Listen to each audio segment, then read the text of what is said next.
चंदन के लेप से करूं कन्हैया तेरा श्रृंगार। ओए होए, चंदन के लेप से करूं कन्हैया तेरा श्रृंगार, राधे अब दर्शन दीजिए हो जाऊं भव से पार। नमस्कार, सुस्वागतम, वेलकम, अभिनंदन। मैं हूं आपके साथ आपकी अपनी होस्ट दोस्त डॉक्टर वायरा की। आपका स्वागत अभिनंदन करती हूं आपके, मेरे और माता रानी के इस खूबसूरत से यूट्यूब चैनल पर। कैसे हैं आप? आपका स्वागत अभिनंदन है। ओए होए, आपका दिन शुभ हो, मंगलमय हो, परमपिता की असीम कृपा आप पर सदैव बनी रहे, आपके पितृ सदैव खुश रहे और उनका आशीर्वाद आप पर बनी रहे। कार्यक्रम की शुरुआत हमेशा की तरह बिलीव इन कर्मा।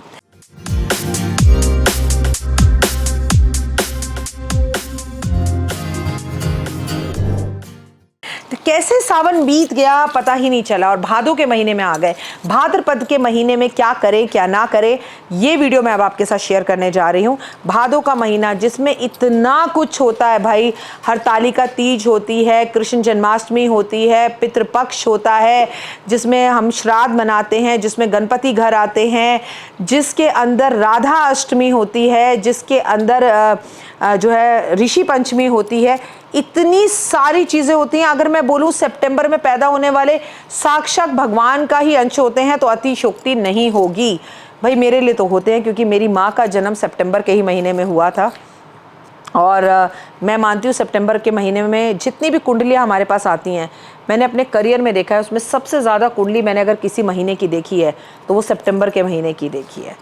भाद्रपद के महीने में जिसमें कृष्ण का जन्म हुआ, और अगर आपका भी उसमें जन्म हुआ है तो मेरी तरफ से आप सभी को हार्दिक जन्मदिन की शुभकामनाएं, चाहे डेट कोई भी रही हो। 1 सितंबर की अगर मैं आपसे बात करूं, 2023 फ्राइडे से भाद्रपद का महीना सावन सावन संपूर्ण हो रहा है, आपको पता ही है। और भादों का महीना शुरू हो रहा है 1 सितंबर से, जहां इसमें जो होता है वास किसका होता है? कृष्ण का वास होता है। जिस महीने में कृष्ण का जन्म होता है, जो भादों का महीना जिसका संबंध दैत्यों के संहार से है, कहते हैं भादों की जो देवी है उनकी मान्यता है दैत्यों का संहार करने वाली है। भगवान शिव रुद्र रूप की दृष्टि में जो है देवताओं के शरीर में भद्र देवी को जन्म दिया था, उन्हीं के नाम पर ये भादों का महीना है।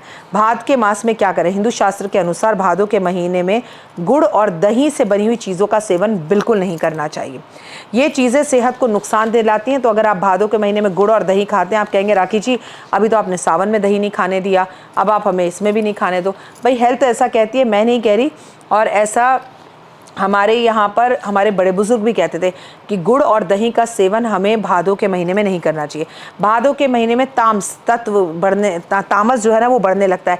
लहसुन, प्याज, मांस, मदिरा का सेवन हमें नहीं करना चाहिए। वैसे तो भादों के महीने में चतुर्मास का एक महीना है, इतनी पूजा पाठ होती है कि मेरे समझ में नहीं आता कि आप लहसुन प्याज खा भी कैसे लेते हैं। कभी कृष्ण जन्माष्टमी है, कभी राधा जन्माष्टमी है, 10 दिन के लिए गणपति महाराज आ जाएंगे, 15 दिन के लिए पितृपक्ष शुरू हो जाएगा, उसके बीच में ऋषि पंचमी आ जाएगी, एकादशी होगी, पूर्णिमा होगी, प्रदोष होगा। ओह, क्योंकि ये सब वीडियोस मैंने अभी शूट की है, इसलिए मुझे पता है कि ये सब कुछ भादों के महीने में यानी सितंबर के महीने है। इस महीने में किसी और का दिया हुआ चावल कभी नहीं खाना चाहिए। नारियल के तेल का इस्तेमाल इस महीने में नहीं करना चाहिए। जो लोग नारियल का तेल अपने शरीर पर, अपने सर पर या खाने में इस्तेमाल करते हैं, उनकी दरिद्रता और गरीबी बढ़ती है। धार्मिक मान्यताओं के अनुसार भादों के महीने में आपको बाल भी नहीं कटवाने चाहिए, शेव भी नहीं करवानी चाहिए, नाखून भी काटना अशुभ होता है। देखिए वैसे तो ये पॉसिबल नहीं है, क्योंकि 2023 में हम जी रहे हैं, तो हमें अपने हिसाब से कुछ चीज़ों को बदलना होगा। तो अगर आपको काटना भी पड़े तो ज़रूर काटें, लेकिन मैं आपको एक दिन बताती हूँ जिस दिन बिल्कुल ना काटें। भादों में वो खास दिन होता है, वो है संडे का दिन। हमारी छुट्टी संडे को होती है, तो हम क्या करते हैं? हम बाल कटवाने संडे चले जाते हैं, हम नाखून संडे कटवाते हैं। हमारे यहाँ मंगलवार बाल नहीं काटते, हमारे यहाँ शनिवार बाल नहीं काटते, हमारे यहाँ थर्सडे बाल नहीं काटते। अब डॉक्टर वायराकी ने संडे और बता दिया। भादों के महीने में कोशिश करो, अगर हो सकता है तो कंट्रोल कर लो, नहीं हो सकता तो फिर कर लीजिए, कोई बात नहीं। इस महीने में पवित्र नदियों में स्नान करना बेहद ज़रूरी है। पवित्र नदियों में स्नान कर कर दान करना चाहिए। इस महीने में पवित्र नदियों और कुओं के किनारे पर दीपक जलाने चाहिए। इस महीने पर आपको सात्विक भोजन खाना चाहिए। इस पूरे महीने में आपको अपने घर के सामने एक स्वास्तिक मेन डोर पर रोज बनाना चाहिए, रोज हटाना चाहिए। आप सिंदूर से बनवाओ, चावल के आटे से बनवाओ, कुमकुम से बनाओ, ये आपकी मर्जी है। भाद्र के मास के महीने में दूध का सेवन नहीं करना चाहिए। भादों के समय पर अगर आपको दूध का सेवन करना भी पड़े तो आप सफ़ेद दूध का सेवन ना करें, उसमें बॉर्नविटा मिला लें, उसमें केसर मिला लें, उसमें हल्दी मिला लें तो अच्छा रहेगा। इस काल में आपको विवाह, मुंडन, वो तो आपको पता ही है कि आप नहीं कर सकते क्योंकि चतुर्मास चल रहा है। चतुर्मास में शादी, मुंडन, गृह प्रवेश नहीं कर सकते। इसमें हमेशा त्याग, कृष्ण पक्ष के भादों के शुक्ल पक्ष तक आपको एक बात याद रखनी चाहिए कि अपने खाने पीने की कोई एक चीज़ का त्याग कर देना चाहिए। जैसे सावन में हमने चप्पल छोड़ी थी या खाने के लिए रोटी सब्जी छोड़ी थी, तो बहुत चीज़ें मत छोड़ो। अदरक छोड़ दो, कोशिश करो सरसों का तेल या तेल छोड़ दो कि मैं घी में खाना खाऊंगा, बहुत चीज़ें नहीं छोड़ सकते। तो आपको भाद्रपद के महीने में धार्मिक यात्राएं ज़रूर करनी चाहिए। आपको भादों के महीने में अपने माता पिता को कृष्ण भूमि यानी कि मथुरा वृंदावन के एक बार दर्शन ज़रूर कराने चाहिए। आपको भादों के महीने में अपने माता पिता को गंगा स्नान ज़रूर करवाना चाहिए। आपको भादों के महीने के अंदर गीता का पावन पाठ ज़रूर करना चाहिए। आपको भाद्रपद के इस पावन महीने के अंदर समुद्र के किनारे पर दीपक ज़रूर चलाने चाहिए। अनंत चतुर्दशी का जो खूबसूरत सा त्यौहार है वो भी इस सावन भादों के इस भाद्रपद के महीने में आता है। यानी कि इतना कुछ देने वाला ये महीना है। ये तपस्या का महीना है, ये महीना दान का महीना है, ये महीना गौ की सेवा का महीना है, ये महीना किसी बच्ची की पढ़ाई करवाने का महीना है, ये महीना तपस्या का महीना है, ये महीना मेहनत करने का महीना है।